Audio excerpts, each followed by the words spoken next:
My name is Samantha Batko, and I'm the director of the Homelessness Research Institute at the National Alliance to End Homelessness. I would like to welcome you to the third webinar in our series on preparing for the 2015 point-in-time count. Today, we will be focusing on finding and training point-in-time count volunteers.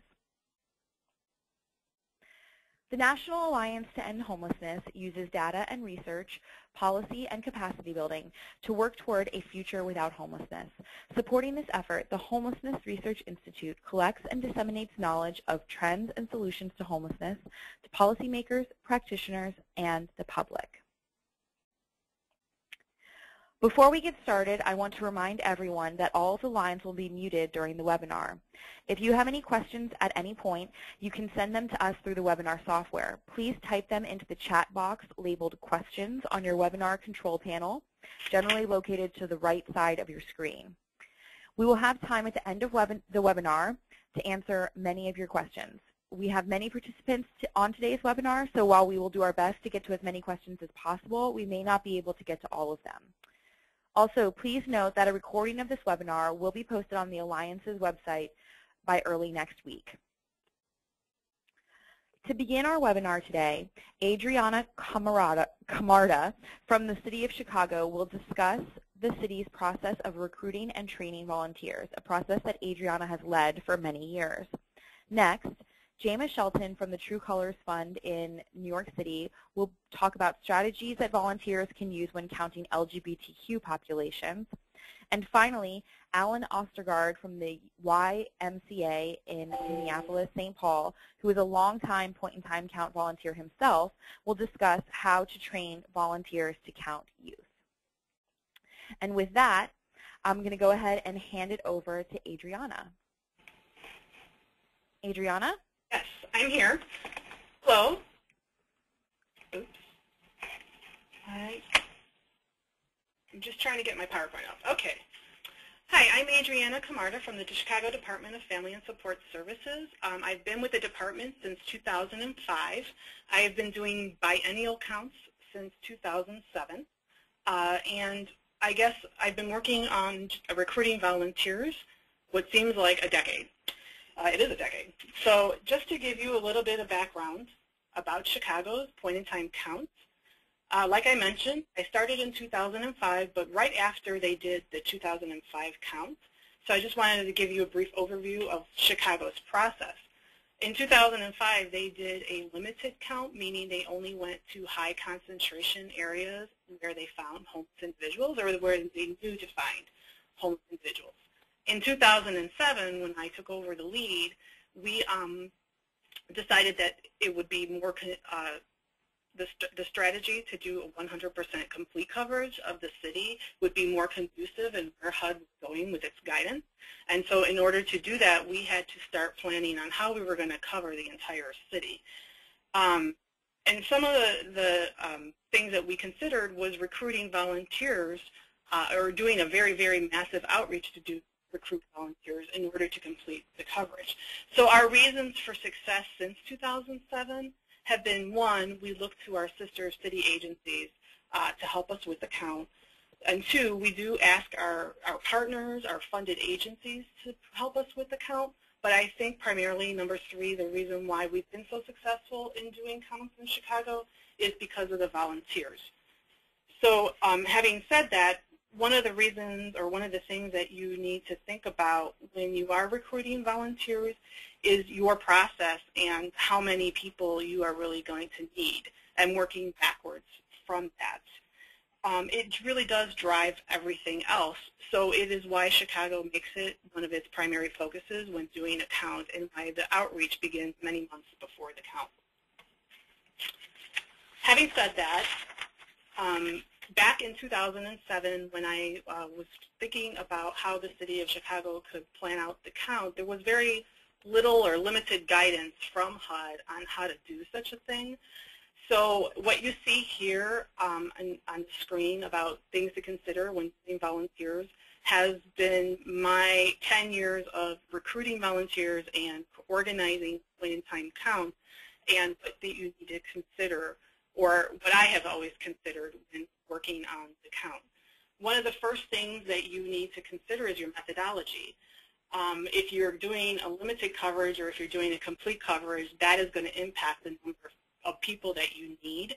And you sort of need to have a general idea of the number of people that you need, of course, before you do your outreach activities or your recruitment activities, because it will determine how wide of a net that you need to cast. Having said that, you also need to think about your organizational process. How many city organizations are going to be providing help on the night of the count or coverage? And also, how big and extensive are the delegate agencies that you partnered with, and what are their resources that they're bringing to the table? Because all of that will determine how you could subtract that out to determine how many volunteers you need.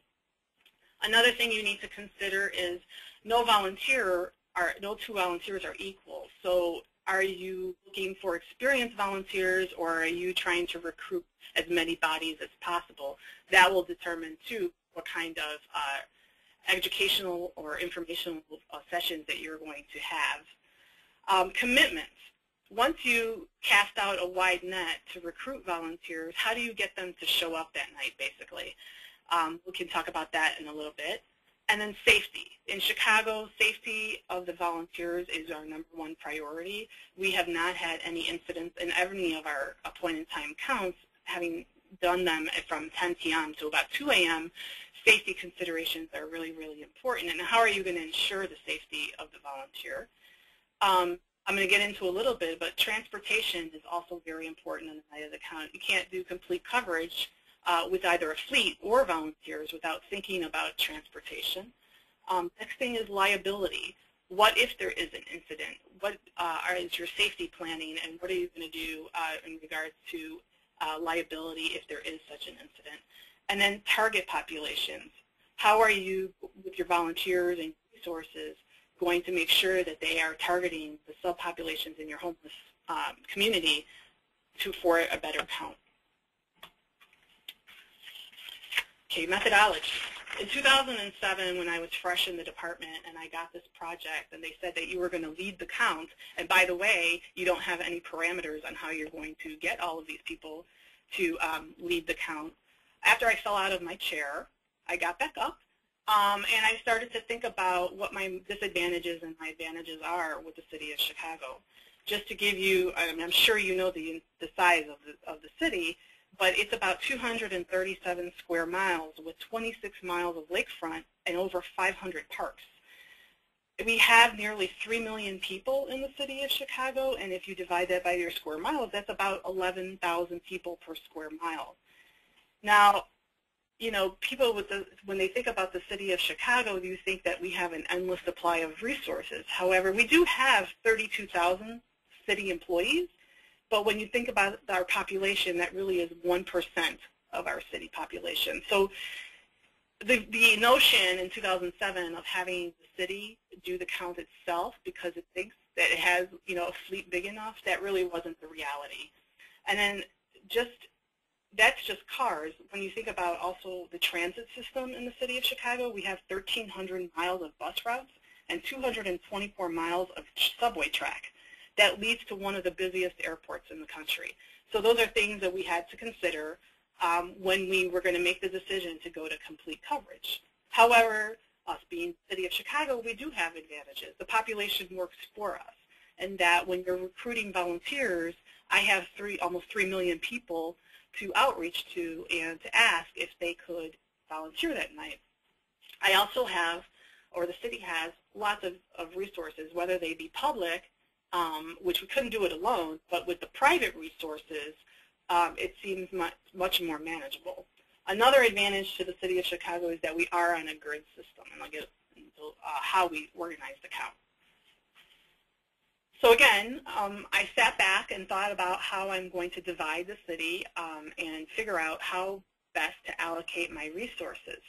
So back, you know, now it's commonplace with your point-in-time counts to know that you can use census tract mapping to do your inventory or to do your count during the point in time. But back in 2007, it wasn't such commonplace knowledge.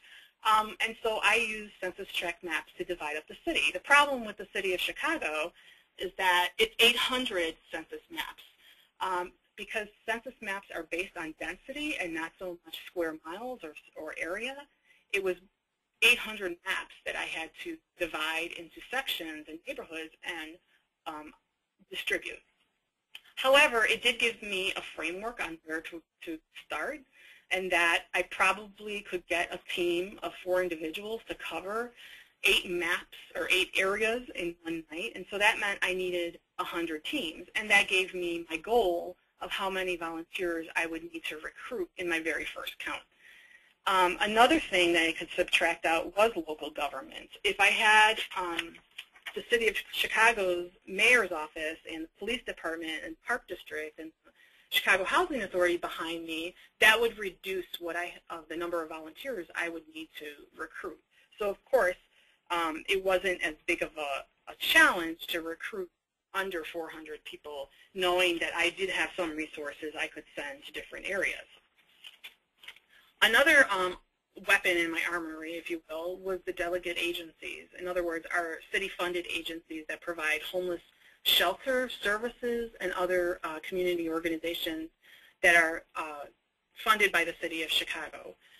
I needed their experience, basically. I needed not only their area of expertise was homeless services, but I also needed their network of volunteers and staff and providers who could bring to the table enough people to be able to cover all the areas that I was assigning to them that night. So that leads me to the grouping.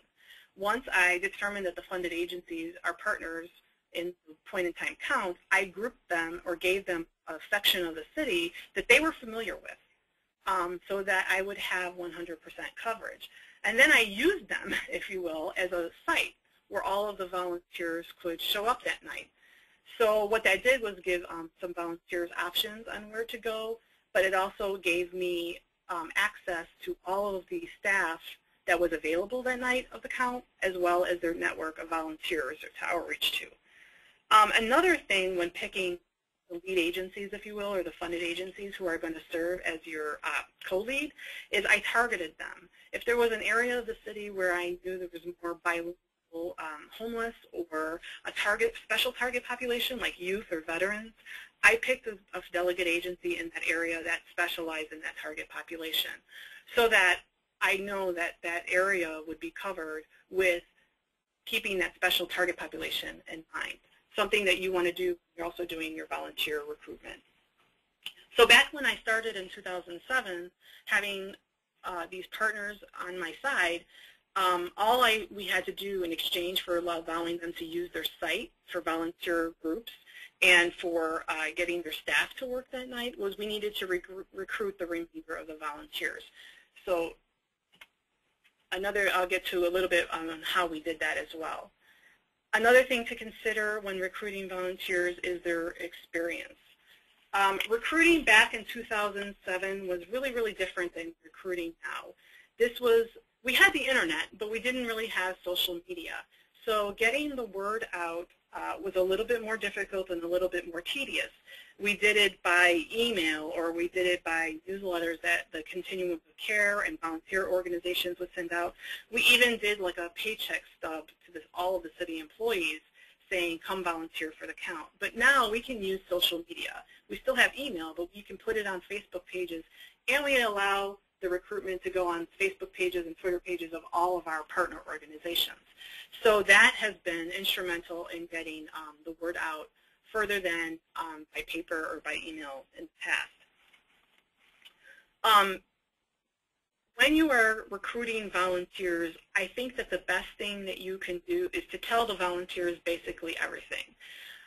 What we do is we hold volunteer information sessions before a volunteer commits. So if they've never volunteered in the past, we mandate that they attend a volunteer information session, which is about 45 minutes to an hour, and we give them the what, why, when, how, and who of the point-in-time count. I find that the more information that you give them, the more they feel like they've made a choice, a good choice on volunteering for the homeless count. So we tell them what the point is of the point-in-time count and when it is and how the process works. We also give them parameters. We tell them what not to bring and what to bring. We tell them what to expect. This is most important. If you have a shift that covers 8 p.m. to 2 a.m., you should probably tell them they're expected to be there that whole time and that they can't do it in shifts or mini shifts, if you will. That was a big point of contention with some volunteers, that they wanted to help, but they couldn't help past midnight or things like that. And then I think another item that we do in Chicago to inform the volunteers that works really well is we give them a do's and don'ts. They are parameters that they need to keep in mind when they're volunteering for the point-in-time count. If you've ever worked with volunteers before, they're really excited to help you in such an endeavor, and that excitement sometimes leads into going beyond the scope of what we need them to do. And we'll get to that in a little bit further on in the presentation. Commitment. Are they going to show up? Well, in the volunteer information session, we try and sell it. We sell why we need volunteers, we thank them, but we give them the benefits of participation, that it really is an experience that people should and would like to have, because they don't normally, you know, a homeless person gets ignored on the street, but a volunteer, we're asking you to actually go up and engage a homeless person. So a lot of the volunteers are excited about that. Another way to get them to show up or to commit to showing up is we in Chicago give them top 3 choices of where they want to go. Because we're such a geographical city and we have these very distinct neighborhoods, giving them their top 3 choices of the areas of the city that they want to show up or report to, it gives them some flexibility and makes them feel like they have a choice in their volunteered commitment. Another thing that we've done since 2007 is we've required a site request form. It is a form that we created, and it basically takes down their name and their contact information, what they're going to bring with them the night of the count, example like a car or a cell phone, because when we started out in 2007, not everybody had a cell phone, and it allows them to pick their 3 top sites. And I'll get to a little bit about why we let them pick 3 sites when we get to capacity. With this form, which was a paper form, we've had a really, really small dropout rate, if that's what you're concerned about. Once people turned in that form, and we stated it on there, that this was a commitment for them to show up on the night of the count. And so it's worked really well. I've had really minimum dropout rate overall, if that's what you're concerned about. Another thing in ensuring that they will show up is to make them feel like you've thought about their safety and that safety is a priority. We do that in several ways. One is the do's and don'ts. Another thing is we tell them that the Chicago Police Department is one of our partners and works with us and does an announcement that night so that everybody knows that you guys are on the street, that volunteers are on the street at night, as well as the 911 operators. Now getting to capacity. I think in my noviceness back in 2007, when we cast the biggest net and our goal was to get to 400 volunteers, we lost sight a little bit of how to handle that many people. In other words, we didn't know that, or we didn't think about that if I'm doing 9 areas of the city where volunteers can show up, people tend to pick some areas more than other areas of the city, and what happened is that co-lead, that site, is overwhelmed on the night of the count. So you need to think about, when you're granting first choice, second choice, third choice, about the capacity of that lead agency. And you don't think, what you think is that you're just overwhelming the agency that's leading that site, but what you're doing is creating a discouraging environment for the volunteer. And I'll give you an example. In my first year, I had 75 volunteers descend on this one little agency. Besides the fact that they were not capable of handling 75 people in one area, their area of the city was dense and not very large. So what happened is all of their teams got one census map, which was the equivalent of 4 city blocks. Can you imagine combing just 4 city blocks for 4 hours and you know, hitting up on the same homeless person 4 times in one night? And that discourages volunteers. So when you're thinking about where to send them, keep in mind that you could overwhelm one particular area of the city and that you may have to give them second choice or their third choice, or to gear them to another site altogether. Okay? Getting back to the site request form and the volunteer information sessions, These are Chicago's do's and don'ts that we emphasize in the volunteer information session. I won't really go into all of them, but as you can see, they provide the volunteer a parameter of what's expected of them, what's their role that night, and how the city is ensuring that nothing happens to them that night, because it is a dangerous time to be out, and they are in areas that are potentially dangerous. So I usually have an experienced person go over these with them, and again, we do this on the night of the count so that everyone knows what is expected of them. And you'll see that there's an overriding theme of not mandating participation and knowing what your limitations are and your team's limitations are. So this was my attempt as a little joke. If you'll see the picture there, it's actually a scene from the Blues Brothers movie. But don't forget about transportation. On the site request form, you're asking the volunteers if they have a car available for them on the night of the count. Keep that in mind when you're doing your volunteer allocations to the different sites, in that do they have enough resources? The city has some fleet. However, it's being tied up at doing hotspots that night, and so we can't have them dispersed through the city. Not only that, there are liability issues. City employees are the only ones that are allowed to drive the city fleet. The CTA access, keep in mind, you know, that what team is going onto the CTA and how they're going to get there. Some of our delegate agencies do have fleets and offer up, you know, their vans or their cars for that night if they need that. But also we do rely heavily upon volunteer cars. And you'd be surprised, even when gas prices are at their all-time high, volunteers do offer up their cars if you ask them to do so. And then finally, liability. Don't forget the lawyers.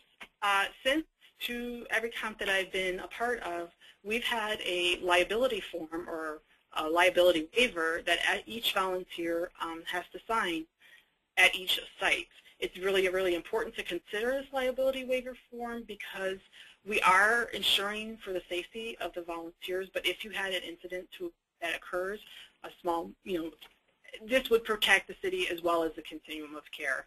Also, in this liability waiver, we don't recruit volunteers under the age of 18. I cannot tell you how many times I have people call and ask if their teenage son or their teenage daughter can volunteer for the point-in-time count, but unfortunately, I think it's a good idea to maintain the 18 age or the minimum age of 18. And then, of course, inform them of this liability. I like to give the example that everybody signs this liability form, and I tell them in the volunteer information sessions. And one year, we did have a volunteer who thought that they could scale a fence and go over and count someone on the other side of a viaduct, and what happened was he fell and sprained his ankle. Now, this was one of my experienced outreach workers. So you really should have a liability form, think about liability form when you're recruiting volunteers. And then target populations. Once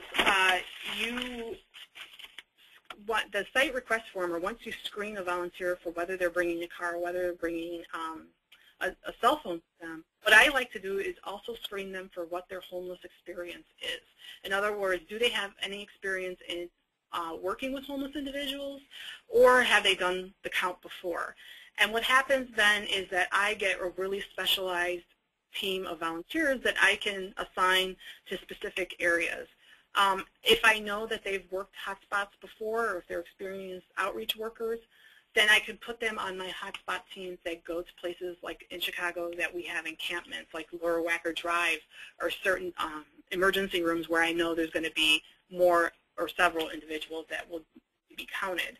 I also have specialized teams that do nothing but the trains and buses, knowing that they've been out there, or maybe they're a city employee and they will take that responsibility or have done it before.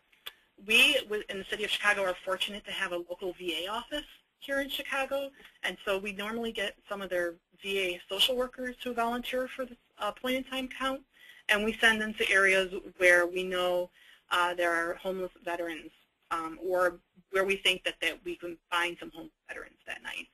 Not to mention, since 2000, whenever, we've been working with specialized homeless youth providers to work in the areas of the city where we know homeless youth or unaccompanied youth may be found on the night of the count. Even in Chicago, it's hard to find a homeless youth between the hours of 10 and 2 a.m., but we do find some.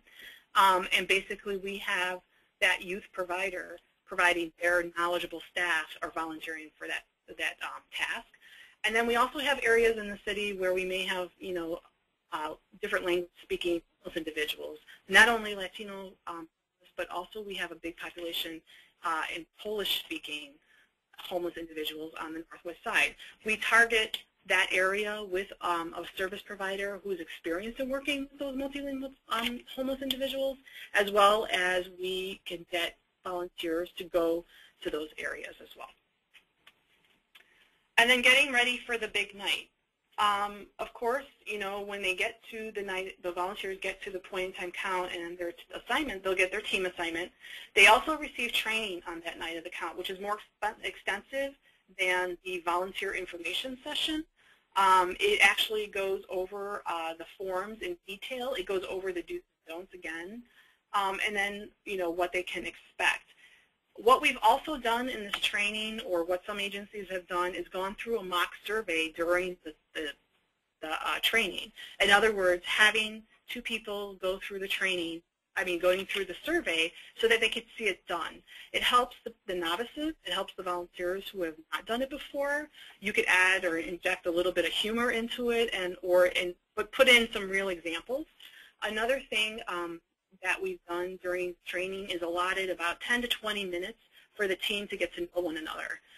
It's more helpful when you're putting four strangers together if they have a little bit of time not only to meet each other, get to know one another, but they also have time then to delegate their roles, who's going to be the driver, who's going to do surveying and things like that, as well as get their area of where they're going to be going that night and let them feel comfortable about where they're going before they get into a car and into the dark, in other words.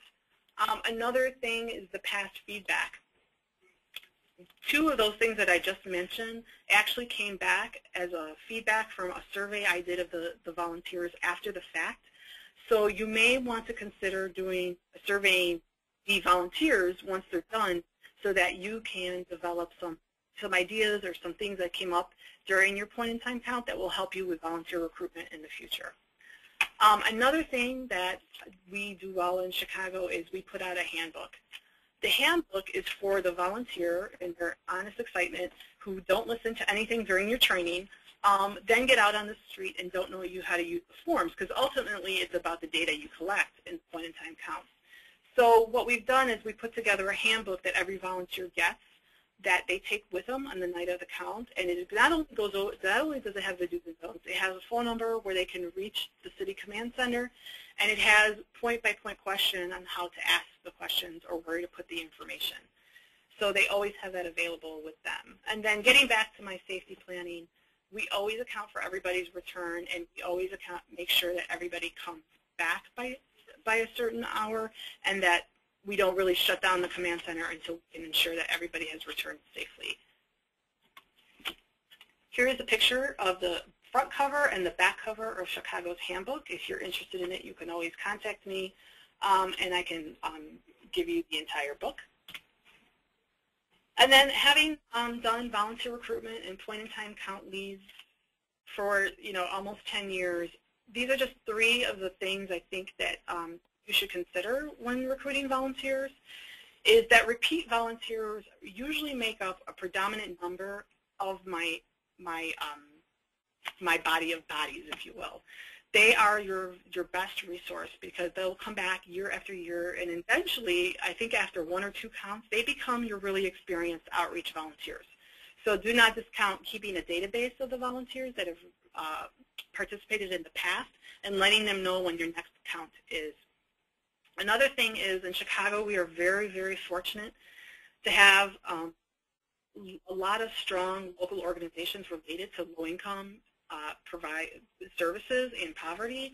Not only that, we have local universities and colleges that give me access to their students, mostly graduate students, who volunteer for the point-in-time count. And I've even had some professors who make it a class assignment, but be a little leery about mandating participation from the volunteers, because that always does not work out for you either. And we also have other community partners that we work with to recruit volunteers and members. And then again, I did cover before, collect their feedback and respond. I think that honestly asking for their opinion of how to make it better, you do get one or two good ideas. As you see over the years, we've modified the volunteer recruitment and training to make it a little bit better for them, and I think that they recognize that we do value their input and we value their time as well. And if I have to say, you can't thank the volunteers enough, because they really do make the count possible. And that's all I have for today on your volunteer information. Let me put that back up on the screen if you didn't catch it, where you can contact me. Sorry about that. Okay. And if you have any questions, Samantha? Thank you, Adriana. Yep. Thank you, Adriana. And we're going to go ahead and move on to our next presentation. So if you have any questions for Adriana or any of our speakers moving forward, you can enter them into the chat box that is on the right side of your screen in your GoToWebinar dashboard. And I will be collecting all of the questions and asking them at the end of the presentations. And with that, I will go ahead and pass it on to Jema. Great. Hi. Okay, so hi everyone, my name is Jema Shelton and I'm the director of the 40 to None project at the True Colors Fund. Here at the 40 to None project, we're focused specifically on addressing homelessness among lesbian, gay, bisexual, and transgender youth. I'll say LGBT moving forward to refer to lesbian, gay, bisexual, and transgender. And when I talk about youth, we're really talking about the age range of 13 through 24. So a tiny bit about us before I go into training volunteers to ask questions related to sexual orientation and gender identity. We came to be after a year-long national assessment in which we sort of surveyed people and traveled around the country and met with service providers and local government folks and young people and policy makers and advocates and funders, pretty much anyone who would sit down and talk to us to try to figure out exactly what the gap was that we could fill as it relates to LGBT youth homelessness. We know that there are some amazing service providers doing great work around the country, and we didn't want to recreate something that was already happening. We wanted to really fill a gap. And so what came out of that year-long assessment and a survey that we did of service providers is the 40 to None project. And so our name comes from the statistic that is frequently cited that up to 40% of young people experiencing homelessness identify as LGBT. So our goal is to take that number from 40 to none. Get it? So while we don't provide direct services, it's important when I talk to people that I let people know that I spent 9 years providing direct services to LGBT youth experiencing homelessness and developing and running programs. So I'm familiar with that aspect of the work. In my current role, we focus more at the macro level, and we have 5 key program areas that we work in. So that's public education and engagement, advocacy, and public policy. The slide has a $sign there. That was a typo on my part. Advocacy and public policy, youth collaboration, research, and community building work. I also like to start with this quote always when I talk about the population of LGBT young people experiencing homelessness. I can't say who I am unless you agree I'm real. So I think that really provides an appropriate context for thinking about our roles as people that are engaged in this work of working with populations of people experiencing homelessness. It doesn't matter what that role is. One could be a direct service provider or a researcher or a policymaker or a funder or a database designer or a volunteer, right, that's volunteering for a point-in-time count. I can't say who I am unless you agree that I'm real.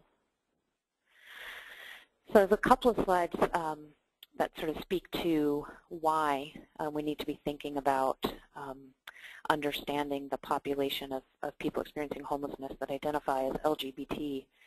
And I know Alan's going to talk after me about tactics specifically focused on young people and youth and young people. And so I'm also talking about youth, LGBT youth specifically. And what I will say is, as I go through the slides, I'll point out places where I think questions are applicable or training tools are applicable regardless of the age of the person that you're counting. Applicable in terms of training volunteers about how to talk about sexual orientation and gender identity. So our survey did find that up to 40% of youth experiencing homelessness identify as LGBT, which is hugely disproportionate to the approximate 5 to 7% of the general youth population that identify as LGBT. We also asked service providers how many LGBT young people they were seeing in their programs to give us estimates of 10 years ago, 5 years ago, and within the past year.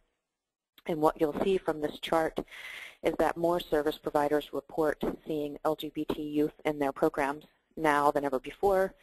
So 10 years ago, about 82% of respondents said they worked with LGBT youth, lesbian, gay, and bisexual youth. This is that top line. Whereas at the time of the survey, almost everyone, so 94%, said that they were working with lesbian, gay, and bisexual identified young people. And we see a sharper increase in the number of young people that identify as transgender who are coming into programs and coming into contact with service providers. Less than 50% said they worked with transgender clients 10 years ago, and more than 75% said that they worked with transgender youth in the past year. So there are young people who are identifying as lesbian, gay, bisexual, and transgender on the street and accessing programs. So it's really important that we get an accurate count of those young people, especially if we are to make progress towards ending youth homelessness. So assessing how many young people identify as LGBT definitely informs prevention and intervention strategies. There are a couple of tips about how to train volunteers on asking these questions. There are two resources that I'd like to start with, and these two resources I'll mention again at the end. I'm more than happy to follow up with people afterwards to make sure you have access to these. So we just developed a toolkit for counting young people that has a specific focus on LGBT young people that we're happy to share far and wide if anyone would like it. And also I would love to connect you with CenterLink, which is a coalition of LGBT centers nationwide, community centers nationwide. So if you're wanting to count LGBT people in your local count, finding out through CenterLink who the contact is at your local LGBT community center could be very helpful in terms of recruiting and training volunteers. So one of the most important things to keep in mind before asking any person about their sexual orientation and gender identity is that folks who are LGBT identified have very likely experienced some form of rejection, discrimination, and harassment. So giving some sign that an LGBT person will be welcome or affirmed either in your physical space or while having a conversation with you is absolutely critical. I always tell people that you can't ask these questions in a vacuum. It's great that we're starting to ask questions and get more accurate data about LGBT populations, but you can't just ask and expect people to answer honestly, especially given the amount of trauma that so many LGBT people have experienced. So normalizing LGBT identities is really important if you're wanting people to let you know who they are. So something as simple as, let's say you're carrying around a clipboard with a survey on it while you're doing the point-in-time count on the street, having some sort of sticker on the back of that clipboard is one sign for people that are looking for it, right? So thinking creatively about how you can send subtle messages of inclusion and acceptance, even when walking down the street, is a really important thing.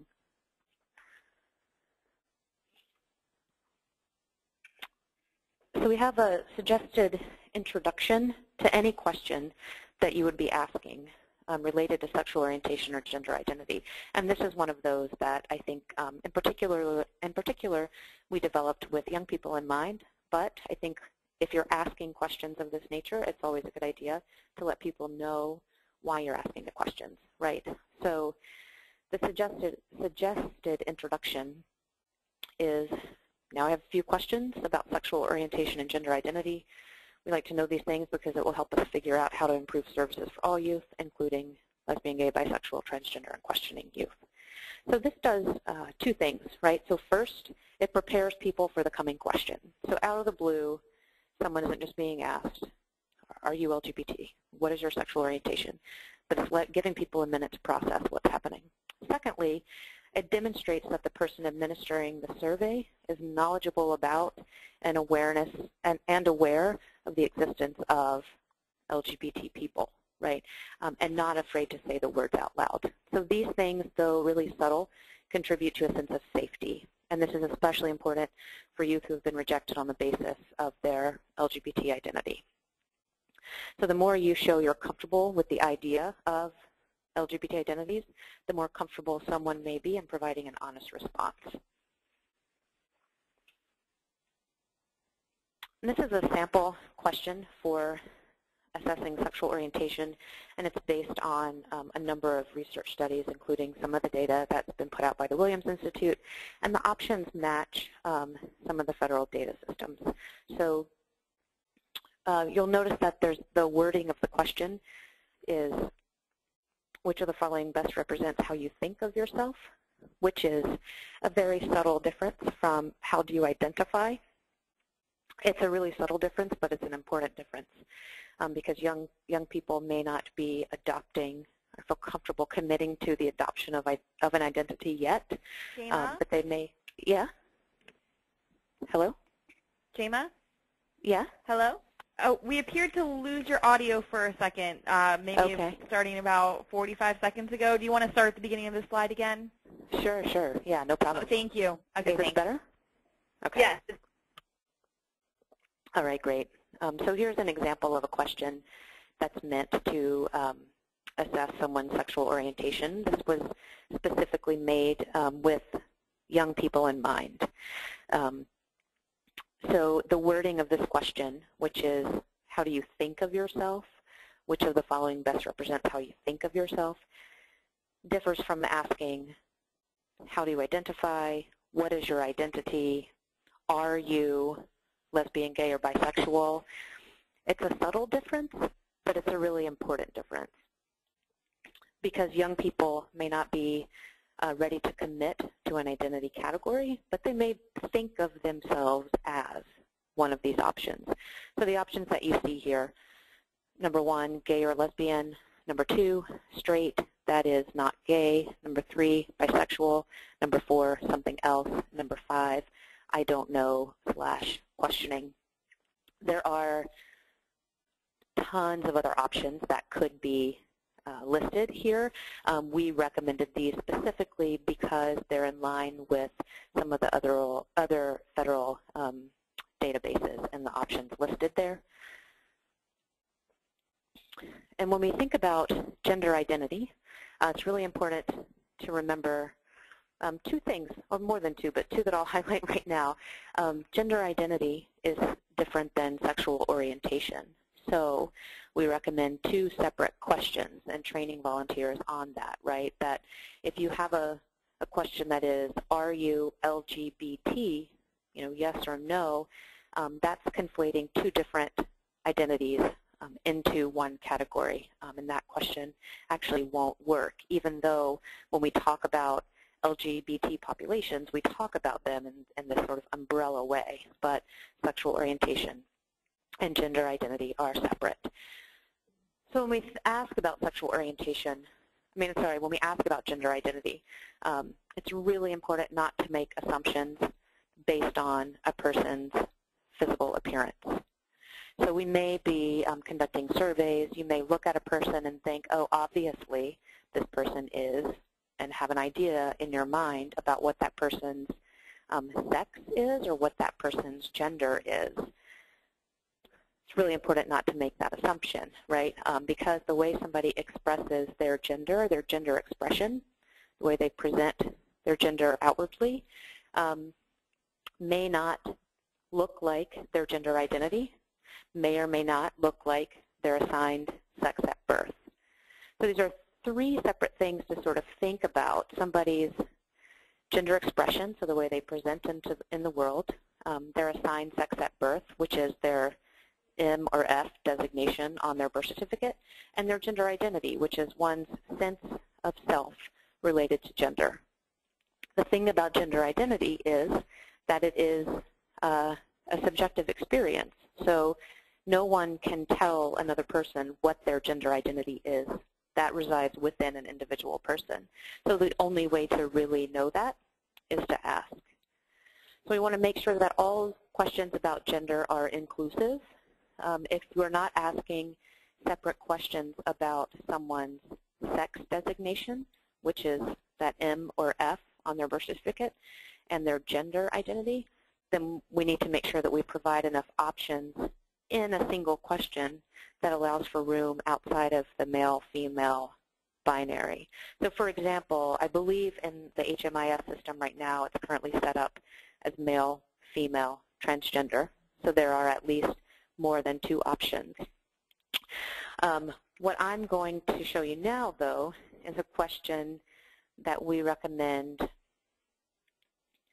for asking gender identity. And this question is actually the only one, to my knowledge, that at this point has been cognitively tested with a group of young people. So this question reads, when a person's sex and gender do not match, they might think of themselves as transgender. Sex is what a person is born, gender is how a person feels. Which one best describes you? Goes on to list some options.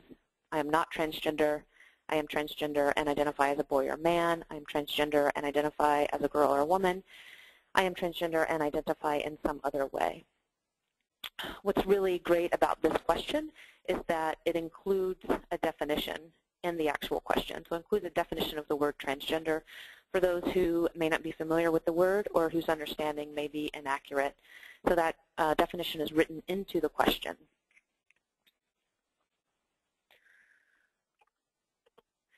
Here's a question to assess sex that is much more friendly to people of transgender experience. So rather than saying, you know, what are you, male or female, you could say, what is the sex designation on your birth certificate, female or male?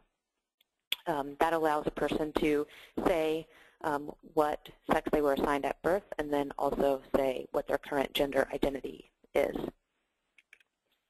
We have a lot more in-depth information about these questions and where they came from and why we're recommending them, and also an accompanying training tool to go along with the questions if folks are interested. So just a couple of tips then to close this part out. We want to make sure that volunteers understand why it's important to ask these questions. And specifically when we're talking about populations of young people, those whys for review are LGBT young people make up a disproportionate amount of the population of youth experiencing homelessness. They may or may not be engaged with services depending on the level of inclusive and affirming service provision that happens in their communities. And it's also really important for volunteers to be comfortable saying these words out loud and asking these questions of young people, especially because of the rejection that LGBT young people have likely faced. So role-playing is actually a really great tactic for helping volunteers be comfortable asking questions about sexual orientation and gender identity. Having people say the words lesbian, gay, bisexual, transgender out loud to get comfortable with the language if they're not used to using it. I can't recommend role plays enough.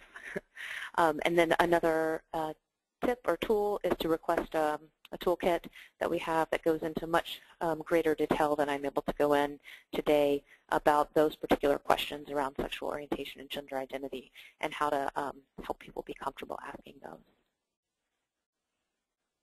And that's actually all that I have for today. I'm happy to answer questions during the Q&A. Thank you. Thank you, Jema. And I'm going to go ahead and pass it on to our last presenter, Alan. And as a reminder, if you have questions, please type them into the chat box on the right. And I will be collecting and asking all the questions of all of our presenters at the end of the presentations today. Alan? Can you hear me? Yes, we can. All right, good deal. Let's see here. My computer's been sitting for a while, so here we are. Oh. Okay. Hello, everybody. My name is Alan, and I am Youth Development Director of Outreach Programs at the YMCA of the Greater Twin Cities. I've been involved with street outreach since about 2008, so I've had several kind of goes around with the point in time counts, and so just wanted to share some of my considerations for working with young people. And I'm going to feed off of a few things that Jema just shared, but let's kind of jump into it, I guess. If my computer won't be frozen. There we go. All right, so first thing is, I think this is the generation that's often kind of considered the invisible homeless population. So this isn't the group that you're going to necessarily see flying signs in front of a shop or on the sidewalk, or panhandling, or sitting with an open guitar case, playing for some money on the corner. This is truly the invisible homeless population. And this is also the population of young people that is, the digital natives. This is the most tech-savvy population, ever. Think about these young people that are, 23 and under now have grown up with technology their entire lives. So these are the kids that, even if they, I'm going to say almost all of them have cell phones or access to them, but even if they don't have minutes on their cell phones, these are the kids that are still, text messaging, using their phones as internet hotspots, and they're on Facebook. It's just some considerations just to keep in mind. And then I think that it's something that we need to really consider is also just being aware of their mistrust in the system and history of interactions. Child protective services is something that a lot of these young people may have gone through, and it's not necessarily the case that older populations haven't gone through that in their time too, but you also have to consider that this group is the group that it's the freshest in their mind, and they're kind of the ones that are going through it currently. Likewise with that is youth that have had interactions with the foster care system, or the large population of young people that age out of foster care into homelessness. And so just kind of keep that in mind as well, that these might be kids that kind of grew up in the system and they kind of know the ins and the outs very well and know how to play the game. Also would be law enforcement interactions, sometimes positive, sometimes negative. You can kind of draw your own conclusions. There's nothing wrong with the police, but we can just be aware that not all interactions have been positive in the past. And then obviously being aware of historic and cultural traumas. We know that disproportionate amount of young people that are homeless are youth of color, so we just really need to be cognizant of that as well. And then we'll talk about the prevalence of some abuse and things in the moment here, but I also want to talk about being along with that invisible homeless, the couch hopping and couch surfing. And we're going to talk about that. We'll talk about that in a couple slides about kind of the differentiations, but I want to make sure that we're aware of that too. All right, so here's some statistics that I just grabbed. You can kind of grab statistics from anywhere, but these are pretty close to my experience as well. 20% of unaccompanied homeless youth were sexually abused in their homes before leaving. 40 to 60 were physically abused in their homes. 20 to 40% became homeless for coming out as gay, lesbian, bisexual, or transgender, or being pregnant. And 2/3 report that they had a parent or guardian that abused drugs or alcohol in the home before becoming homeless. So it kind of speaks a little bit to past traumas that may have caused the homelessness. And remember that these are young people, and so they haven't had as much time to maybe kind of process some of these things. And so a lot of these things are going to be very fresh in their mind when you're talking to them, and might be very recent. I'm going to jump into talking a little bit about schools and using them as a tool for doing the homeless count here. So under federal law, every school needs to have a McKinney-Vento homeless liaison. This is oftentimes a social worker or a lead teacher, assistant principal. It kind of depends on, how big your school district is. In my area in Minneapolis, we have a lot of school districts, but some school districts, they might have one person for the entire district. Some schools, will have one for every individual building. But big point is you want to make sure that you're reaching out to these individuals to make sure, one, that they know about the count. There's been times when I first started doing homeless counts that they really didn't know that there was such a thing, and they're like, oh, if you would have told me, I would have prepped that for you. I don't think you can over-communicate. Let's see here. Another great point would be that homeless liaisons, they kind of maintain their own list of the students that they're serving. So they may already have relationships with all the young people that you're looking to count on the day of the count. In our area, we typically, after the point in time count, will have maybe a 2 to 3 day lag time before reports need to be into the continuum of care. So that gives you the opportunity to maybe even go and check in with students that you weren't able to find them the day of the count, but you can go back and ask them, hey, where did you sleep that night? And you can really kind of still gather that information, even if you don't know where they were that night. Along with that, going back to that invisible population is, not even their schoolmates have any idea of their peer situation, honestly. I've got so many clients that, they're the best dressed kid in class, they've got the nicest phone, they got the biggest watch. It's all just make sure that, appearances are very important. Because as you can see there, with an asterisk, 95% of unaccompanied youth in Minnesota are enrolled in school. It doesn't mean that they attend on a daily basis, but it definitely speaks to the point that young people do value school. They might complain about it, but this is that opportunity for them to have a sense of normalcy, especially when it comes to having a place inside during the cold winter months, what you can do during the day, but then also access to food, and that might mean for your just lunch, breakfast in the morning, and lunch in the afternoon. At the bottom there, I also think that I wanted to make sure I spoke about this. So McKinney-Vento has its own definition of what is considered homeless. So for purposes of collaborating with the homeless liaisons in the schools, it's very important to really differentiate between the two different definitions. So an example would be McKinney-Vento considers young people that are doubled up or facing immediate eviction within 14 days as being McKinney-Vento homeless and eligible for services, whereas HUD and potentially your point-in-time count might have different criteria that they're looking for. So it's not a good idea to just get a list of how many young people are identified during a school year. You really need to do the legwork and actually go and talk to each of those individuals. There's no cheating allowed. Let's see here. So another great idea that we've had really good luck with is connecting with your local businesses and places that young people are welcome to hang out. This could be your big grocery stores with, the little deli areas that young people are allowed to hang out, laundromats that are open late, and, maybe the doors lock, and as long as you're in by a certain time, you're going to be okay. Teen centers, and then along with that, drop-in centers, depending on what resources your area has. But you want to make sure that you are connecting with all the staff at those places too, because again, you want to make sure that you're connecting with the people that have relationships already with the young people you're trying to connect with. Churches, faith communities in some areas are kind of the same as the teen centers, and you want to make sure that you're connecting with them as well.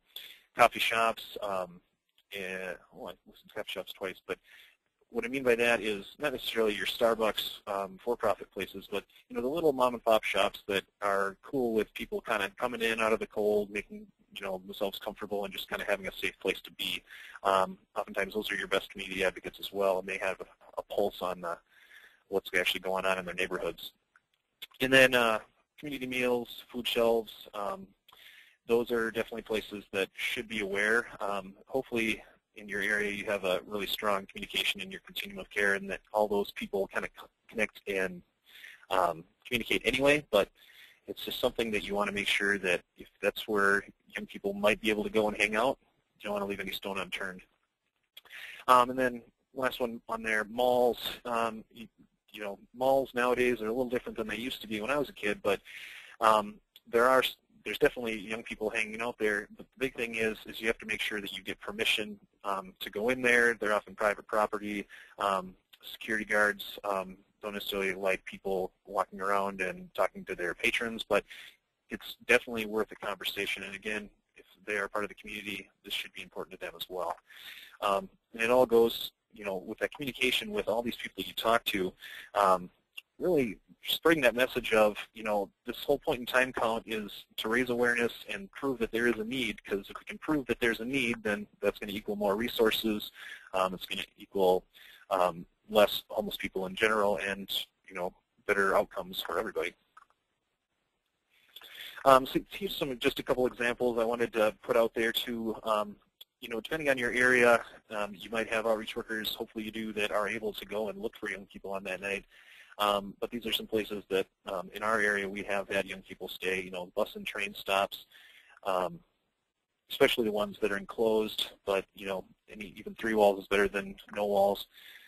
Abandoned buildings, if you know how to get in there safely, again, like Jama and Adriana talked about earlier, safety is paramount. So don't be, you know, going into what me and some of my coworkers would refer to as dark alley outreach and just go in blindly and probably have no idea what you're getting yourselves into.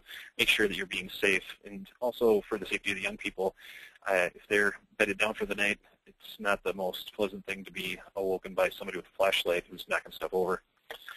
Campgrounds, depending on your area, if you're more in the suburban and rural areas, there might be kind of more longer-term campsites and fifth-wheel parks that maybe people can pitch tents at.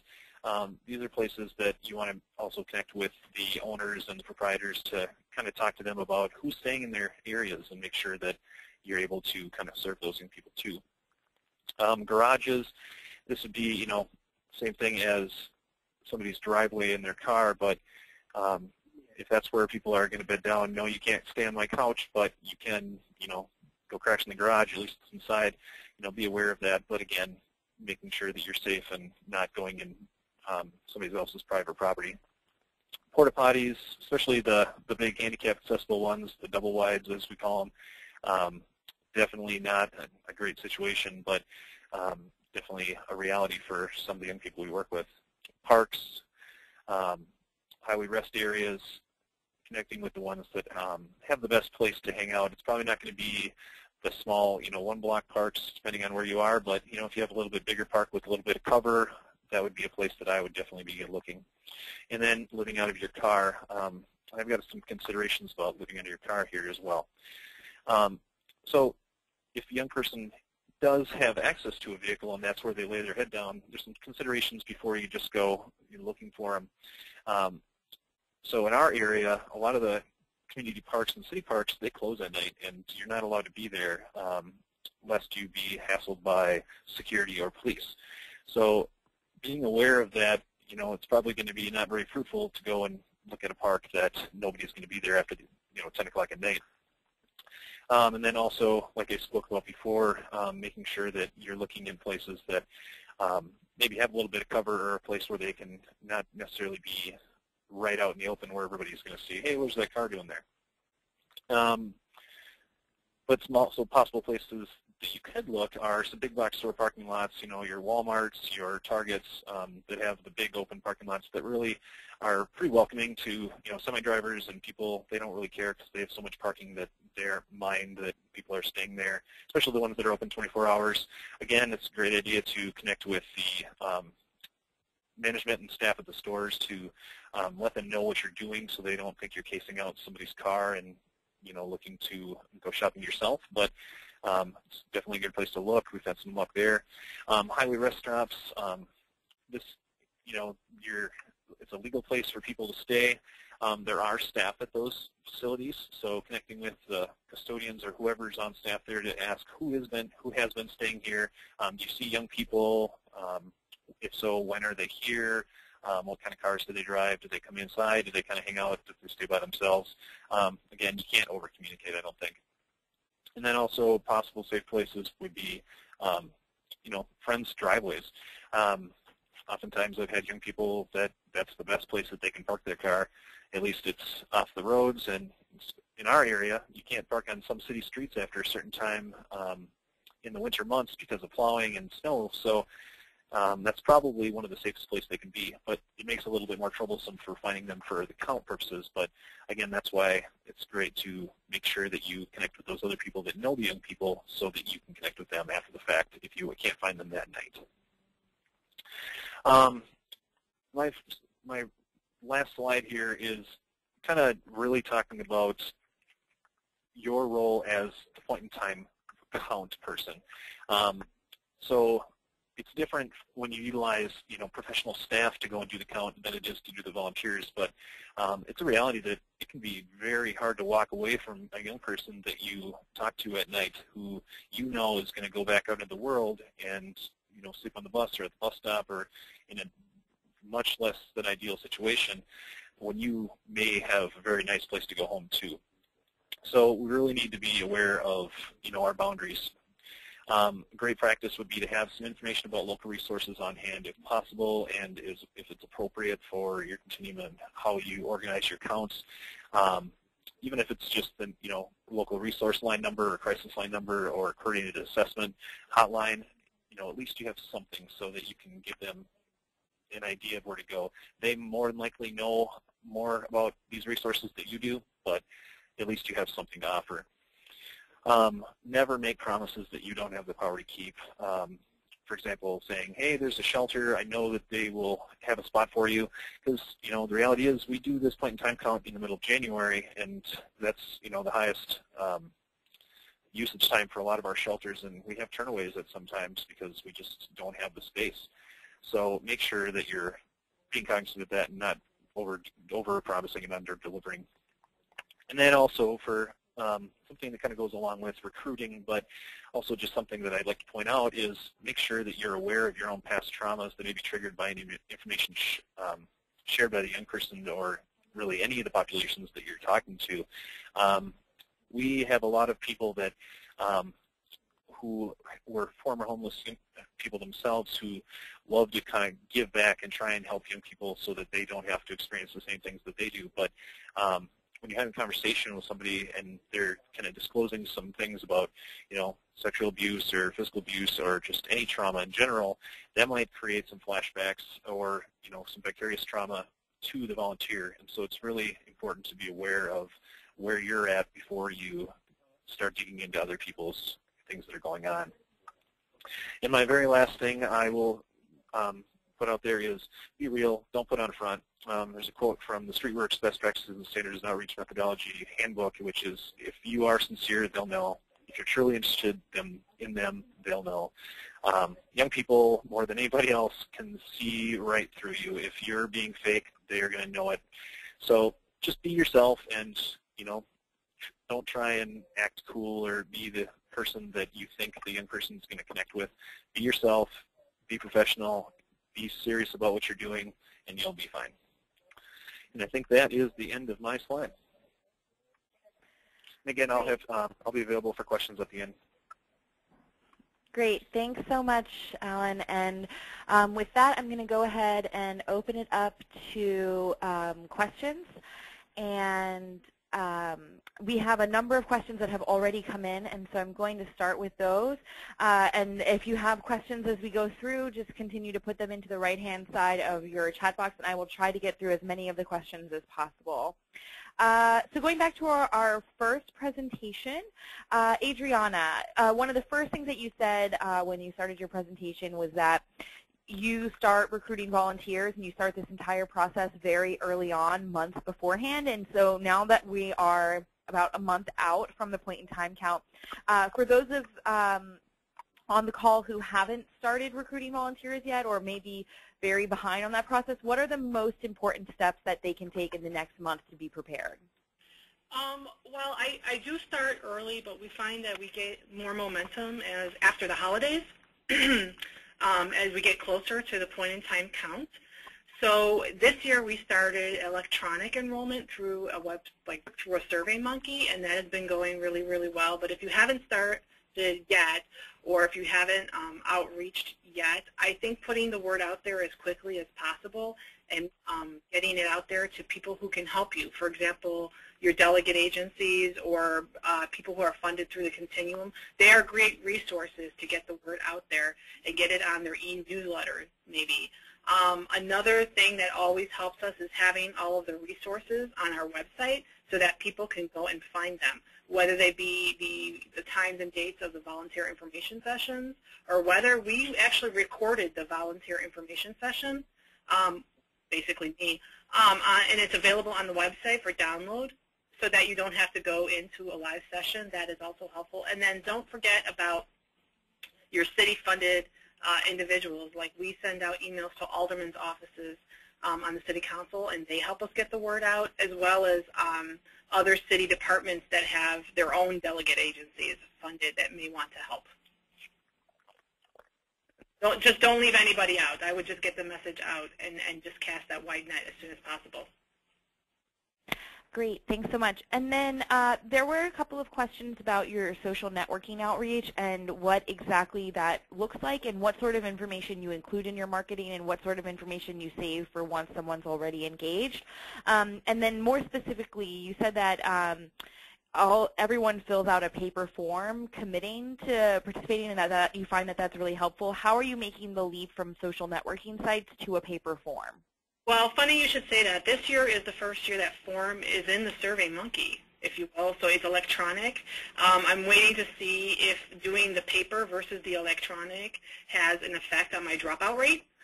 But when we used to do a paper format, basically they would turn it in via email or fax, and I would create the database, but now it's electronic. But that is why I'm really relying on past volunteers who know the importance of the commitment. And stressing the commitment for people who have never volunteered before. I make them come to the volunteer information session where I talk about it being a commitment, and that if they actually submit their site request form, they know that they're on, that night of the count unless they tell me otherwise. Okay, great. And then this question is actually for everybody, and it's with regards to police officer involvement. And so each person got a question about police officer involvement, so I'm just going to ask them all in one big group. Adriana, do the Chicago police officers go out with the volunteer groups, or are they only notified about volunteers being out on the street? And then for Jema and Alan, what impact have you seen when police officers have participated directly in account on the ability to gather information on youth homelessness or on LGBTQ people who are experiencing homelessness? So Adriana, why don't we start with you? Sure. The police department in Chicago is one of my biggest partners. We do actually have a small handful of police officers that go out and do abandoned buildings for us. In other words, I can't send a volunteer into a private property and on an abandoned building site, but the police officers can. And in previous years, they've come back with surveys from people living in abandoned buildings that I never would have gotten any other way, because I would never risk the safety of a volunteer by going into an abandoned building. In some areas of the city that are a little bit more precarious, if you will, than others, the volunteers have actually appreciated the police accompaniment, and it's helped. But there are areas of the city where it would not help. So other than being on call, they are actually an instrumental part in some parts of the city and doing a sample of abandoned buildings for me. And so I guess you got to know when to use them in the areas that you're going into is my best advice. Okay, and Jema and Alan, any further thoughts? Yeah, this is Jema. So the work that we've been doing to support communities around the point-in-time count and counting LGBT youth has been also part of a larger sort of community-building strategy to address LGBT youth homelessness. So in those situations, we are inviting the police department to the table for sort of ongoing discussions and planning, so that they're sort of in on the conversation from the very beginning. So I actually don't have any concrete examples yet of how this has worked, specifically in regards to LGBT young people, except that we have acknowledged in this work that you know, adults' ideas of safety and young people, particularly LGBT young people, youth of color, transgender youth of color, their conceptualizations of safety and what creates a safe space is going to probably be very different from the adult volunteers' conceptualizations of that.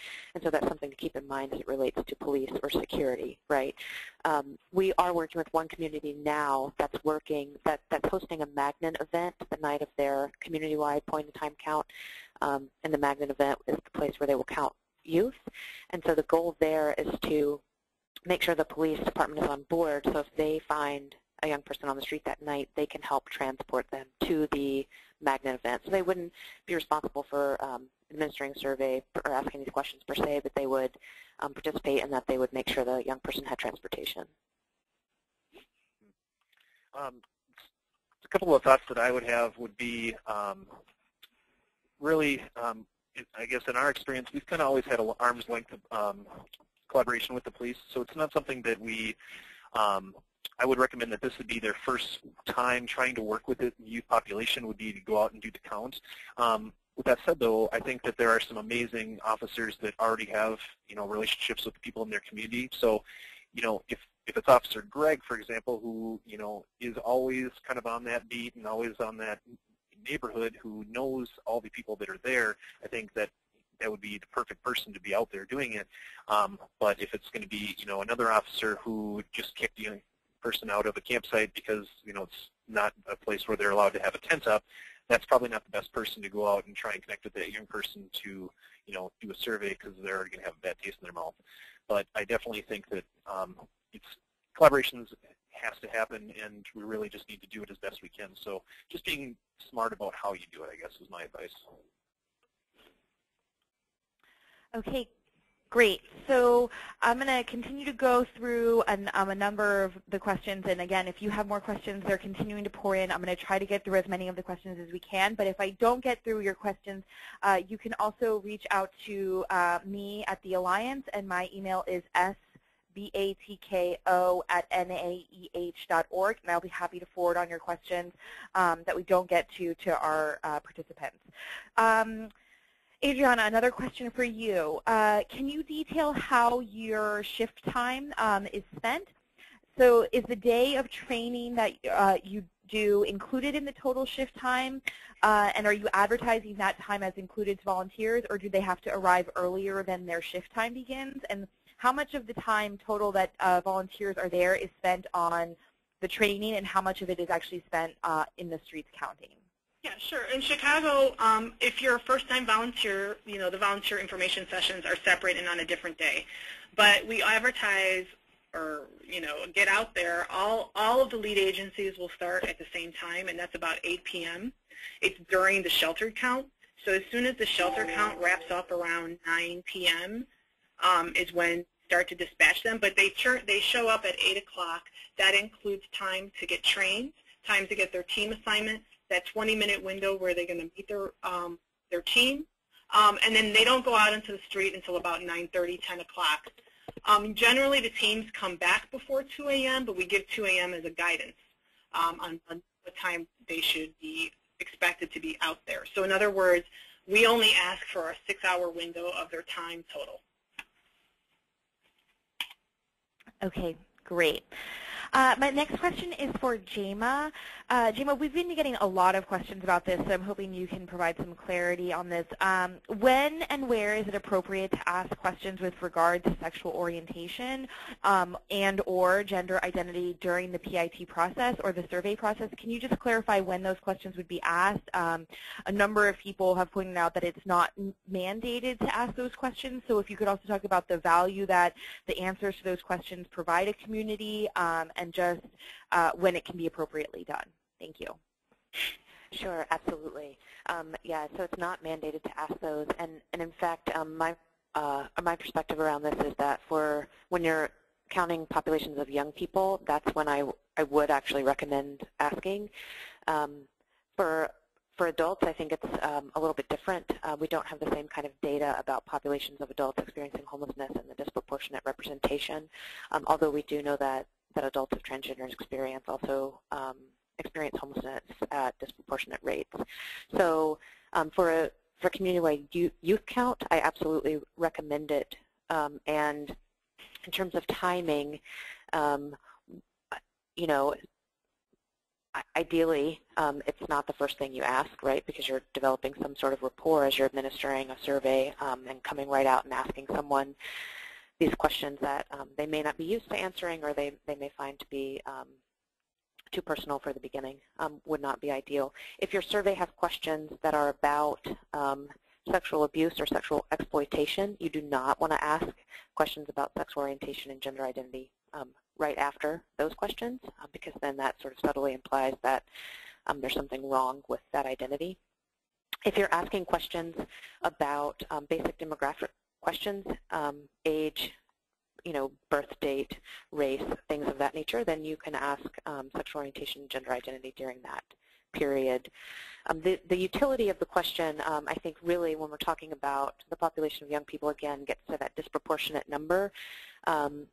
And also LGBT young people, from what we know so far, have somewhat of a unique experience in terms of their pathway into homelessness, and then sometimes struggle with service acquisition and access a little bit more than other populations of young people.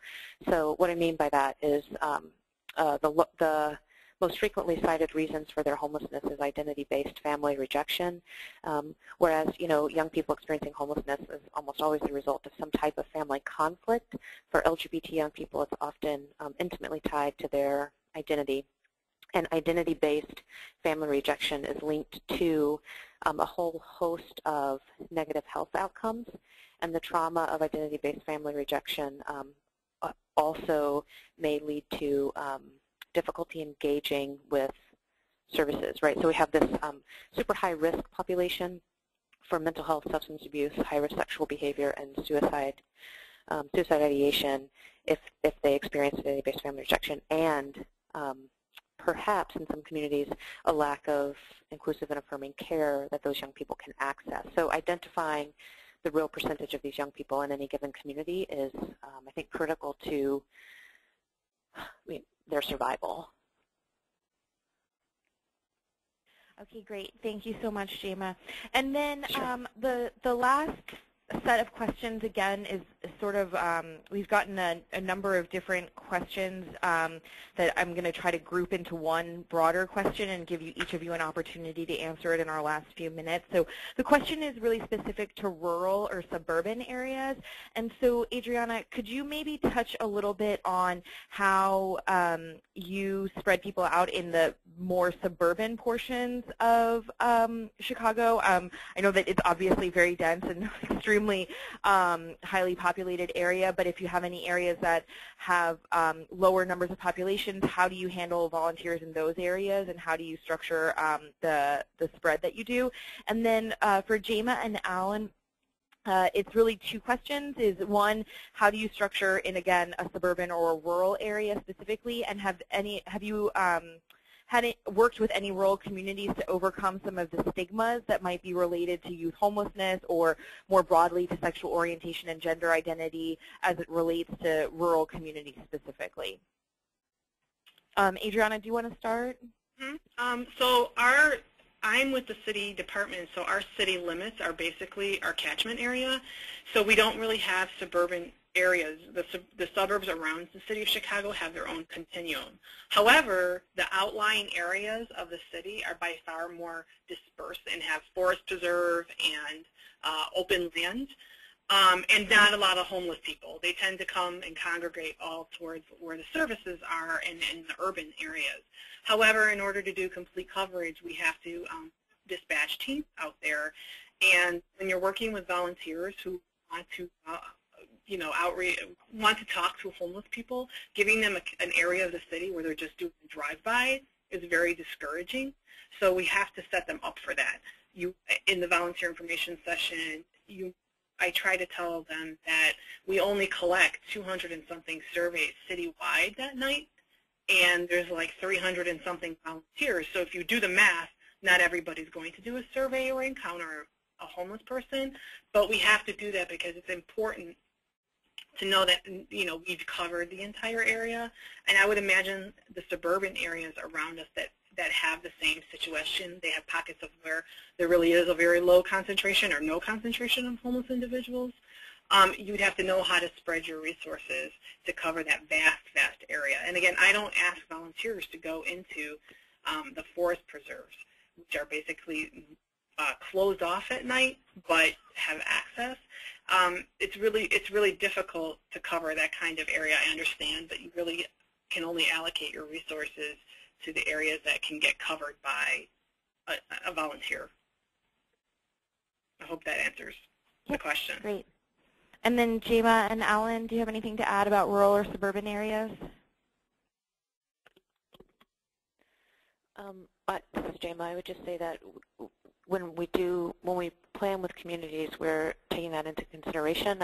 Because we're relatively new to this process. We don't have examples of rural communities being involved just yet, although some of the communities we're supporting in this year's PIC count, we are keeping in mind suburban communities and using the model of one or more magnet events, making sure that transportation options are a part of that, and also building up something Alan said earlier around technology and social media, that there's, we're talking about getting young people engaged, there's a big sort of social media push, and then some transportation options to a magnet event that is planned by young people. So the idea is to hopefully it doesn't create any sort of long-term solution for the young people who are experiencing homelessness in the suburban and rural areas, but at least lets us get an accurate count of who they are. So this is Alan. So in my area, so I'm in the Twin Cities, Minneapolis-St. Paul area, and our metropolitan area is 7-county metro area. So you've got Minneapolis-St. Paul, and they're actually in 2 different counties, and so they're actually in 2 different COCs. And then we've got the 5 different kind of suburban counties surrounding that, and they have a variety of COCs as well. So really, you don't have to go. I mean, I could drive out of downtown Minneapolis and go 20 miles out of downtown, and I'm hitting cornfields. So we've got kind of a mixed bag of a little bit of everything. So obviously, it's going to be different. The methodology being in the urban areas where there's more buses, more light rail, more trains, and more availability to get around. But then once you get out into the suburbs and the rural areas, I think that's where it is imperative that you really do a little bit of the groundwork ahead of time and do some community mapping and really make sure that the volunteers that you have in those areas really know about that area. It doesn't really make sense to have somebody just kind of get plugged into an area if they don't know where the places are to go hang out. Like I mentioned, where are those parks at? Where are those coffee shops where people can hang out at? What are those welcoming places? I think it's really important that you really do the legwork ahead of time. Otherwise, you're not going to create success for yourself. And kind of like what Adriana talked about, I mean, we have some clients that do camp and they find some woods and along the river and kind of secluded areas. For those people that don't know where those areas are and haven't been invited there, I don't really encourage them to go and try and find those campsites for the young person's safety and for the volunteer's safety. They're pretty good at hiding themselves, and so that's why I would emphasize that you really connect with those people who know the area and who maybe even have relationships with those people that come around. That's what I would think about that. Okay, great. And we are out of time for today, so I'm going to go ahead and wrap up today's webinar. I'd like to thank Adriana, Jema, and Alan again for their participation. All 3 presentations, along with a recording of today's webinar, will be available on the Alliance's website within the next few days. You'll see our website listed on the slide currently on your screen. It's www.endhomelessness.org. And once again, thank you all for joining. I hope everyone has a happy holidays. Thank you.